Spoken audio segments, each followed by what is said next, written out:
Hello student, आज देखिए हम लोगों को चैप्टर पढ़ना है, उसमें सिस्टम अगला वाला। इसके पीछे हम लोग एक सिस्टम पढ़े थे, ठीक है। वो सिस्टम हमारा कौन सा था? एक्सक्रीशन वाला सिस्टम था, ठीक है। एक्सक्रीटिव सिस्टम का हम लोग पूरा सिस्टम पढ़े हैं। अब अगला वाला सिस्टम हम लोगों को क्या पढ़ना है? देखिए, ट्रांसपोर्टेशन, ठीक है। अगले वाले सिस्टम में हमें क्या पढ़ना है? ट्रांसपोर्टेशन, ठीक है। अब देखिए, ट्रांसपोर्टेशन जो है हमें दोनों में पढ़ना है, प्लांट में भी ट्रांसपोर्टेशन पढ़ना है और ह्यूमन बीइंग में भी, यानी हम लोगों में भी पढ़ना है। तो पहले हम लोग स्टार्ट करते हैं ट्रांसपोर्टेशन किसमें? ह्यूमन बीइंग, यानी ट्रांसपोर्टेशन इन ह्यूमन बीइंग, ठीक है। देखिए, ट्रांसपोर्टेशन ह्यूमन बीइंग में हमें क्या है? इसमें देखिए, ट्रांसपोर्टेशन मतलब होता ही क्या है? हम लोग पढ़ते हैं ट्रांसपोर्ट मतलब ये क्या होता है कि कोई चीज को एक जगह से दूसरी जगह ट्रांसपोर्ट करना। जैसे हम लोग देखते ही हैं, है ना, हमारे यहाँ सामानों का ट्रांसपोर्ट होता है। तो वैसे ही ह्यूमन बीइंग में ट्रांसपोर्टेशन पढ़ना है। मीन्स यहाँ हमारे बॉडी में जो चीज़ें ट्रांसपोर्ट होती हैं वो कैसे होती हैं, किस सिस्टम के द्वारा होती हैं, वही चीज़ें हमें पढ़ना इसमें है, ठीक है। इस सिस्टम में हमें वही चीज़ें पढ़ना है, ठीक है। तो अब देखिए, इसमें human being, transportation human being, इसमें मोस्टली जो हमें पढ़ना है वो इसमें ह्यूमन बीइंग में अगर देखें तो हमें तीन चीज़ इसमें देखा जाता है, जिसको हम एक तरह से बोलते हैं सर्कुलेटरी सिस्टम। इस ट्रांसपोर्टेटरी सिस्टम या ट्रांसपोर्टेशन वाले सिस्टम को ह्यूमन बीइंग में हम लोग क्या बोलते हैं? Circulatory system. तो इसको हम क्या बोलते हैं? Circulatory system. क्या बोलते हैं? सर्कुलेटरी सिस्टम, ठीक है। अब इसमें अगर देखा जाए सर्कुलेटरी सिस्टम में, तो सर्कुलेटरी सिस्टम में जो होते हैं मेनली हमारे बॉडी में तीन इसके कंपोनेंट बोल सकते हैं। सर्कुलेटरी सिस्टम में कितने कंपोनेंट होते हैं? तीन कंपोनेंट होते हैं। देखिए, पहला क्या होता है? पहला हमारा क्या हो जाएगा? ब्लड। पहला ब्लड। दूसरा जो होता है वो क्या होता है? हार्ट, ठीक है। और तीसरा क्या होता है? Blood vessel.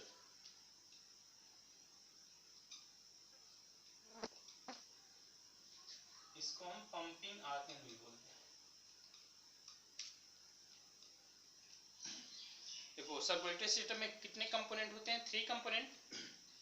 पहला ब्लड, ठीक है। फिर इसके बाद अगर इस दूसरा इसमें कंपोनेंट देखा जाए हार्ट, इसको हम क्या बोलते हैं? Pumping argon. और थर्ड वाला क्या होता है? ब्लड वेसल होता है, ठीक है। अब देखो, इसमें हमें पढ़ना है थोड़ा सा, पहले हम लोग पढ़ेंगे क्या? ब्लड के बारे में, यानी ट्रांसपोर्टेशन।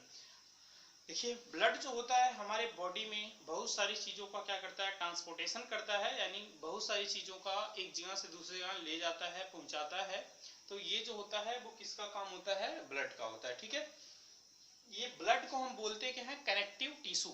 हम लोग 9th में ही पढ़े थे टिश्यू में। तो कनेक्टिव टिश्यू एक हम लोग पढ़े थे। कनेक्टिव टिश्यू में हम लोग क्या पढ़े थे? स्केलेटन सिस्टम जैसे पढ़ लिए थे, है ना, बोन्स पढ़े थे। उसी में फिर ये भी आता है, कौन आता है? ब्लड आता है। तो ब्लड को हम क्या बोलेंगे?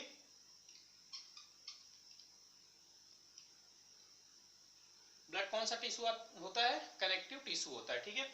अब देखिए, इसमें ये ट्रांसपोर्ट किस चीज का करता है? हमारे बॉडी में ये ऑक्सीजन का ट्रांसपोर्ट करता है, ठीक है। हम लोग जानते हैं कि किसका ट्रांसपोर्ट करता है? ऑक्सीजन का ट्रांसपोर्ट करेगा।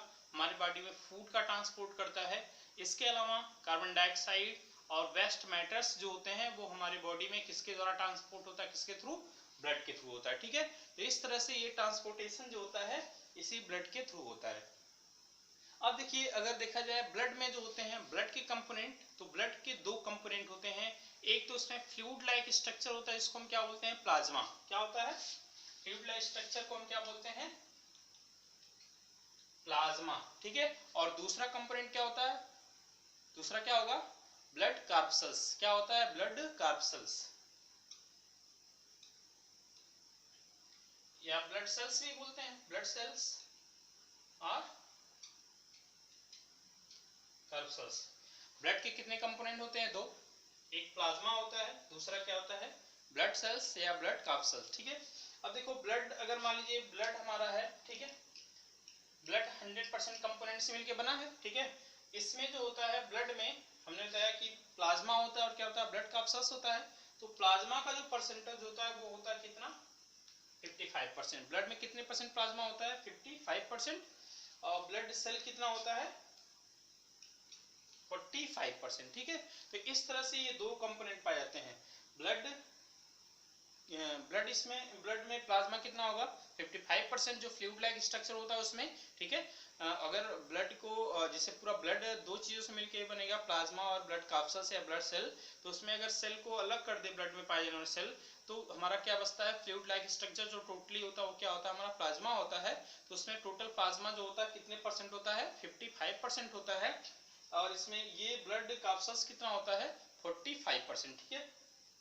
तो इस तरह से ये जो होता है प्लाज्मा भी जो क्या करता है, ये हमारे बॉडी में ये भी जो चीजों का ट्रांसपोर्टेशन अभी हमने बताया, तो मोस्टली ये किसके थ्रू होता है, अगर ऑक्सीजन और कार्बन डाइऑक्साइड को छोड़ दें तो और चीजों का जो होता है फूड वेस्ट मैटर या और चीजें जो होती हैं हमारे बॉडी में, जितने फूड के मटेरियल होते हैं कंपोनेंट, वो सब कौन ट्रांसपोर्ट करता है प्लाज्मा, ठीक है।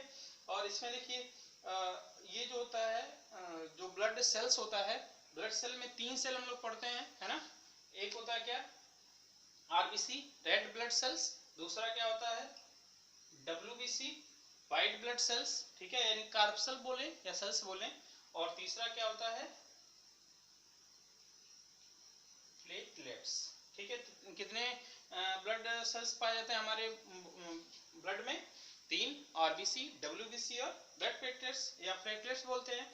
इन तीनों में सबसे ज्यादा जो होता है नंबर ऑफ जो ब्लड कैप्सूल्स होती है सेल होती है, कौन होता है सबसे ज्यादा, इसमें ये आरबीसी होती है, फिर जाके आरबीसी लगभग 50 लाख टू 55 लाख पर एमएम क्यूब होती है। ये फिर जो होता है डब्ल्यूबीसी 9000 होता है, ठीक है। फिर ये प्लेटलेट्स होता है लगभग 2,50,000 होता है एमएम क्यूब होता है। तो इस तरह से ये सबसे ज्यादा कौन पाया जाता है आरबीसी। तो उसमें जो अभी हमने बताया कि और चीजों का ट्रांसपोर्टेशन तो कौन करता है प्लाज्मा करता है, पर अगर ऑक्सीजन की बात करें और कार्बन डाइऑक्साइड की बात करें तो उसका ट्रांसपोर्टेशन जो होता है कौन करता है आरबीसी करता है। क्योंकि आरबीसी में एक हम लोग पढ़े हैं जानते हैं उसका नाम एक पिगमेंट होता है जिसको हम क्या बोलते हैं हीमोग्लोबिन, ठीक है, क्या बोलते हैं हीमोग्लोबिन बोलते हैं। और हीमोग्लोबिन ही जो होता है वही क्या करता है ऑक्सीजन और कार्बन डाइऑक्साइड को एक्सचेंज करता है ट्रांसपोर्ट करता है, ठीक है। तो इस तरह से ये जो होती हैं चीजें इसमें हमारे ब्लड में पाई जाती हैं। तो ये ब्लड जो होता है ये इनसे मिलके बना होता है, और ये इनका फंक्शन पूछ दिया जाए तो हम बोल देंगे कि हमारे बॉडी में ब्लड क्या करता है सारी चीजों का जो ट्रांसपोर्टेशन होता है, फूड होता है, ठीक है, ऑक्सीजन होता है, कार्बन डाइऑक्साइड होता है, ठीक है, वेस्ट मैटर होता है, वेस्ट मैटर मतलब एक्सक्रीटरी मैटर, उन सब चीजों को हमारी बॉडी में क्या करता है एक्सचेंज करता है या ट्रांसपोर्ट करता है। तो ये सारी चीजें जो होती हैं इनके थ्रू होती हैं, ठीक है। तो ट्रांसपोर्टेशन ऐसे सिंपली ये हम लोग जान लिए, ठीक है। तो इस तरह से ये ट्रांसपोर्टेशन की बात हो गई। अब बात करेंगे इसमें, देखो जो लेके जाता है हमारे बॉडी में, यानी जैसे अभी हार्ट की पढ़ेंगे हम डिटेल में, तो जो ब्लड को हमारे बॉडी में ले जाता है तो वैसे ही ब्लड नहीं जाता है, उसमें क्या होती है ब्लड वेसल पाई जाती है, वही हमारे बॉडी में क्या करती है ब्लड को पहुंचाती है, ठीक है। 2 ब्लड वेसल होते हैं, एक आर्टरी होता है, दूसरा क्या होता है वेन। क्या क्या होता है, एक होता है आर्टरीज और दूसरा क्या होता है वेन। ब्लड वेसल कितनी होती हैं, मेनली 2 होती हैं, ठीक है।